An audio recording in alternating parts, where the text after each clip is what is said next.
Girls, read this. Persuasion by Jane Austen. So, what's the gist? Anne Elliot lives with her vain father and snobbish sister, and thanks to their frivolous ways, they have to leave the family home and move to Bath. The move brings back into her life the man at 19 who she had been deeply in love with and had been engaged to. Unfortunately, Anne was persuaded that as a young naval officer, his future was uncertain, and therefore he wasn't a sensible choice for her.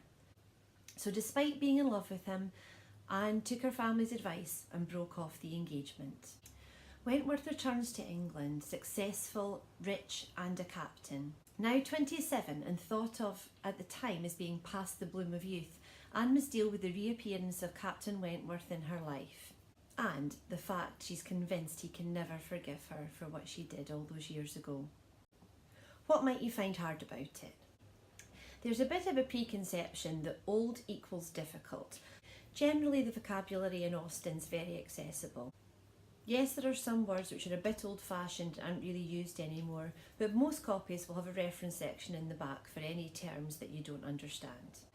Anne has been referred to as one of Austen's quietest heroines, and it's true that there isn't a lot of action throughout the book. All of the action goes on inside Anne's head, and that can be just as dramatic.